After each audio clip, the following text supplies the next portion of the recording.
So, I don't know how to call you because, yes, ladies and gentlemen, of course, but I see so many friends, so many colleagues, so many students. So, let me say that I'm very, very happy to be here. I have right away to apologize about the fact that since I have only half an hour, I will read what I'm going to say because there are so many things that I would like to say that it is better that I follow my script, otherwise I would talk and talk and talk, and many of you know that I tend to do that. So, okay, let me just, for the one who don't know it, just explain a little bit what the Design of Prosperity Initiative is. It started 9 years ago with a conference that brought together world-class experts with a wide range of backgrounds as economics, technology, humanities, design, of course, who were ready to talk to the big audience that joined us during a one-day-long conference.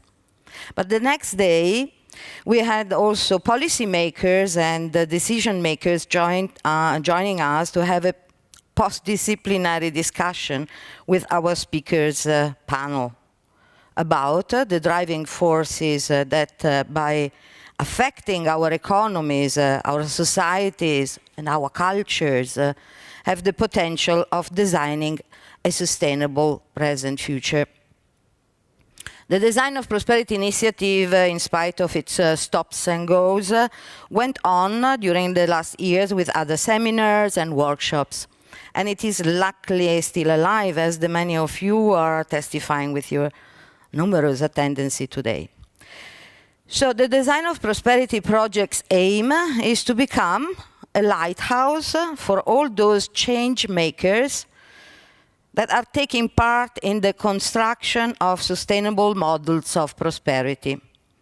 Its goal is the understanding of ethical, aesthetical, ecological, technological, and economic challenges of our global societies that are the key for the needed transformation of our present and future. So we are not ambitious. The title of Design of Prosperity 2014 seminar is Communicating Fashion Sustainability. And for sure, you'll notice the teasing undertitle, The Elephant Speaks. So what do we mean with the elephant? That Maurizio Cattelan, one of the most famous sideliner artists of the world, allowed us to use as the Design of Prosperity 2014 mascot. So you are for sure familiar with the idiom, we got an elephant in the room, and we say that when we mean that we know something is obvious and important, but we pretend that it is not there. In our case, the elephant is the sustainability thing, and the current and future demands on transparency that people, consumers, and responsible companies have been increasingly asking for in the last years.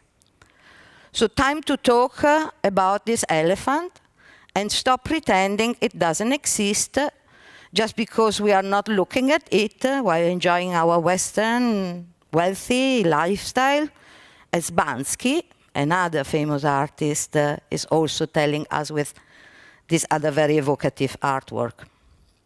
So the reason why Lisbeth and David Goldsmith and me decided to focus on transparency when we talk about sustainability communication is based on the observation that nowadays there are few words that dominate the public discourse as much as transparency. Under the banner of transparency, government, politicians, NGOs around the world are engaged in the pursuit of total information disclosure. One can look at any newspaper or television and see eager press corps or activists at work, supplemented by hordes of righteously angry individuals and their lawyers, all baying for corruption, waste of public money, labor exploitation, consumers' fraud, unsafety of the product offered to be exposed, to secrets to be unveiled, and immoral schemes to be squeezed at their sprout. This morality pervades our popular culture, in which nearly every modern film or novel seems to preach the same message: suspicion of authority, suspect about financial market speculations, mistrust of corporation, uncertainty about brands' integrity. So citizens and consumers' demand for transparency about businesses and policymakers' actions has become ubiquitous today more than ever. But on the other side, also citizens and consumers protest against the privacy invasion embedded in the notion of transparency, and this is also becoming more and more virulent. So on one side, customers want to watch behind the curtains of companies' marketing communication and get total transparency about where their goods come from, how brands are applying principles through the whole supply chain, on regard of quality control, clean processes, ethical and healthy labor condition, environmental respect, animal well-being. On the other side, people are worried about the new emerging data market based on the troublesome proliferation of vast databases containing information about our lives, habits, tastes, and personal histories. From the cash register scanner in millions of supermarkets, stores, pharmacies, you name them, a steady flow of statistical data and consumers' profile is generated about customers and their purchases. Do these data get correlated by companies to serve us more efficiently? Or else are they generated and shared among companies, corporations, organizations, and institutions for knowing more about us than we do about them?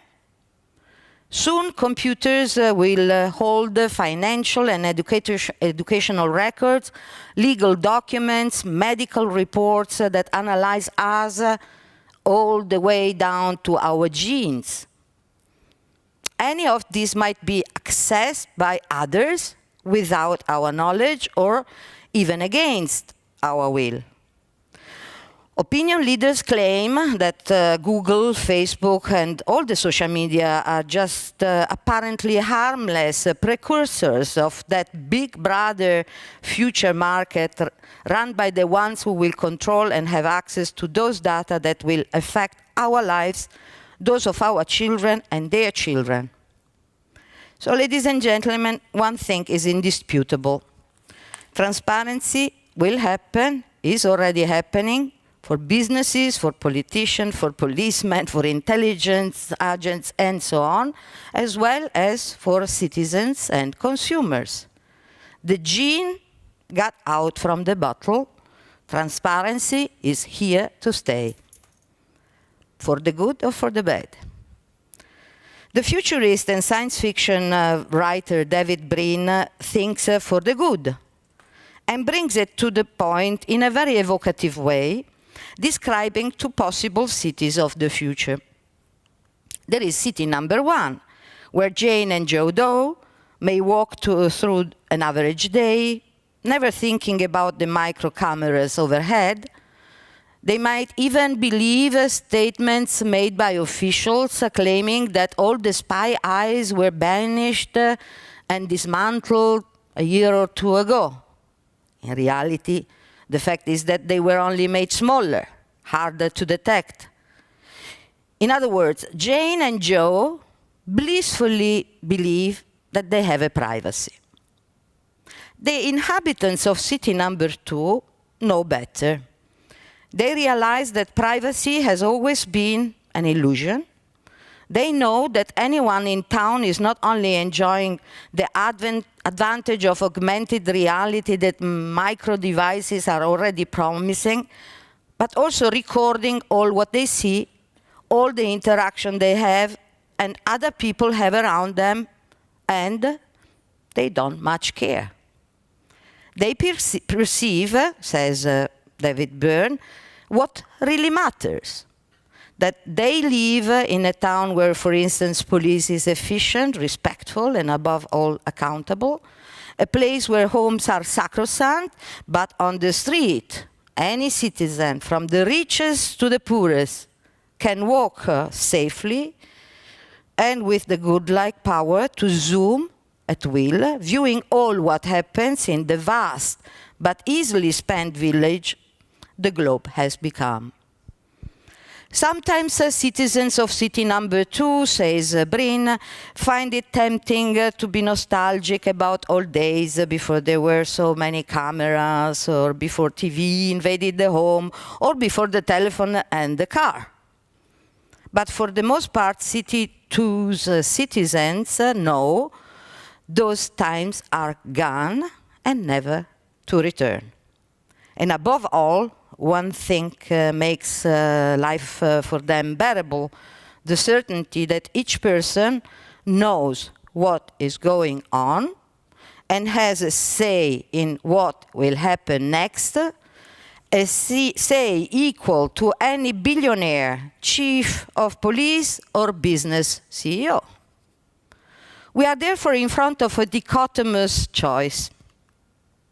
The first option is that surveillance and transparency technologies will remain in the hands of the state and powerful elites. The alternative is reciprocal transparency, where the watchers are being watched and thereby held accountable. Thus, ubiquitous transparency is not just the lesser evil, it is a strategy against centralized, one-directional transparency by powerful institutions and corporations. And this is a very good point of Brin's allegory. That means that if city number 2's metaphor will become globally true, in the next future we will not need a conference like the one of today, where we invited our keynote speaker to discuss with us about the pro and the contra of adopting or not adopting transparency when it comes to the improvement or the transformation of their business policies and processes. Because the technology of the walking webcam citizen of the transparency global village will not allow anyone to act in secrecy. None of us, including designers, suppliers, brands, retailers, workers, consumers, citizens, and so on. So, ladies and gentlemen, as you might know, beside design management at our school, actually my field of research here is the practice, the action research focused on humanistic marketing.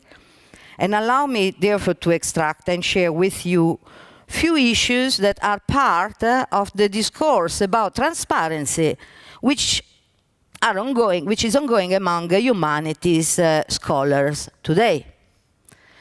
So, before embracing the rhetoric and the new mythology about transparency, seen as the next silver bullet that will free us from the evil of the darkness, let's apply, just for a short while, the philosophical epoche, which means the suspension of judgment and the methodical doubt. Let me therefore first trace an important difference between citizens and customers' need of transparency about institutions, organizations, and business actions, and what transparency means for the subject, the individual. From a Freudian psychoanalytic perspective, the very idea that the subject can be transparent to herself is wrong.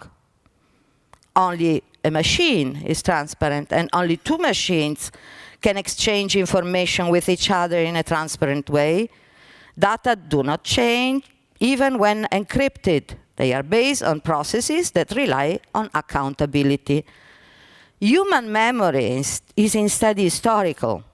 It is based on narrative processes and gets thus constantly restructured and rewritten, also through unconscious removal, concealment, and secrecy. That makes a human communication in absolute terms non-accountable, but also constitutes its humanness. That means that while citizens see transparency as a means to get the accountability of institutions, organizations, and business actions, they are not made for a society in which transparency might assume an absolute central role. Life itself, the essence of humanness, cannot be reduced to transparent information. The game of seduction and eroticism, thinking, and human communication is inherently non-transparent. Further, in its everyday use, transparency has a strong connotation of truth attached to it. Anthropologist Jonathan Marks says that transparency is a state in which we experience things, ourselves, and other people as they really are, in which appearance corresponds to reality. By contrast, the philosophical essay Transparency Society by the Korean-German philosopher Byung-Chul Han is a manifesto against ubiquitous and uncritical demands for transparency. Beyond informational freedom and corruption, Han understands transparency as a systemic coercion that sizes and transforms all societal processes.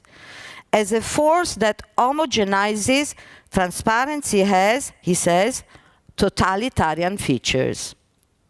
Furthermore, Han understands transparency primarily as radical exposure. Even though the transparency may act as disinfecting sunlight, it is also always an exposing floodlight. Thus defined, transparency does not uncover the true reality of things, but of objects exposed, subjects exposed, in which the appearance is distorted in a peculiar way. So, when we say that the voluntary self-exposure, instant fame culture pushed by social network as Facebook, or home video sharing website as YouTube, or by the innumerable reality shows, have provided a perfect storm for vulnerable people, encouraging them to put their fantasies on a global stage, we are actually talking a little bit of what Han is also telling to us. Researchers as Joel and Jan Gold, New York psychiatrist and Montreal academic, are in fact treating and studying what they already named the Truman Show syndrome. Or think, for example, at people who expose themselves in television shows like The Moment of Truth, where ordinary people let themselves be hooked up like criminals to a lie detector to answer the moderator's most intimate and embarrassing questions. Transparency is in this case understood as a synonymous of truth. Uncomfortable truth and overexposed truth that gives to ordinary people a glimpse of fame.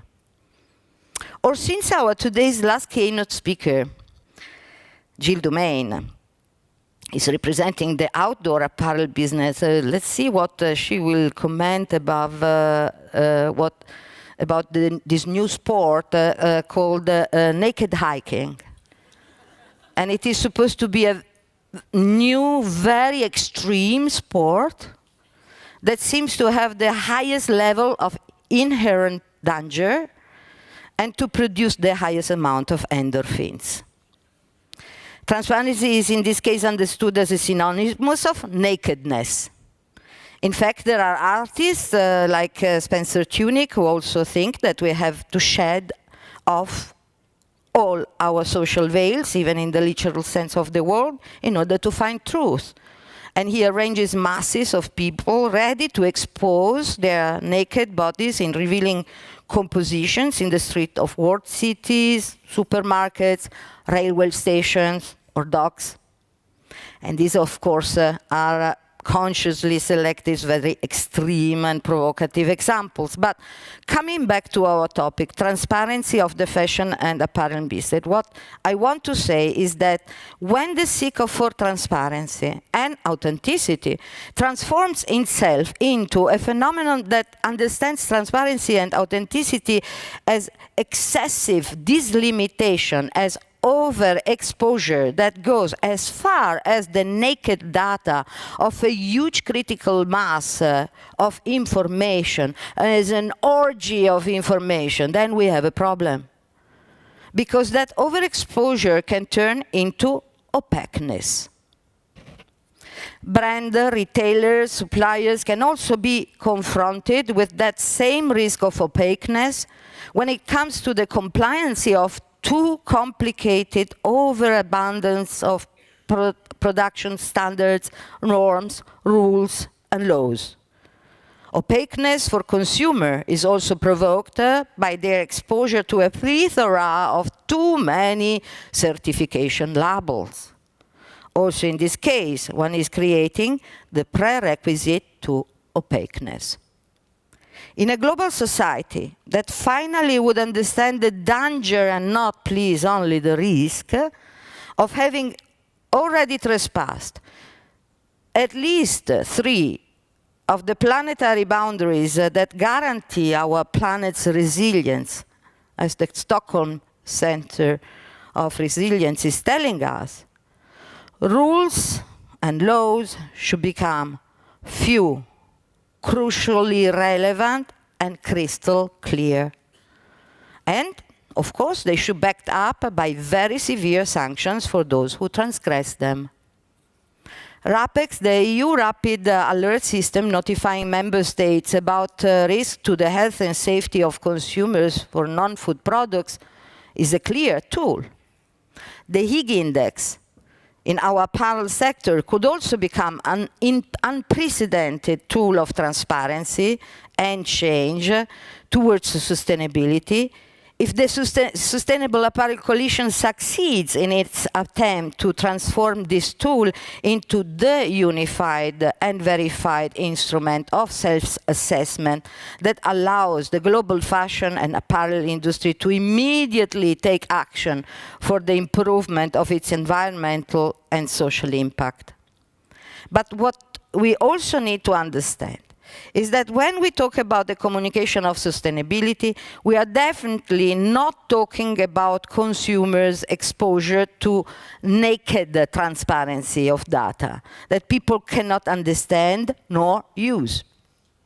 Each one of us knows, for example, how food nutritional facts labels or nutritional information table, as we call them in EU, can be tricky, confusing, and difficult to understand.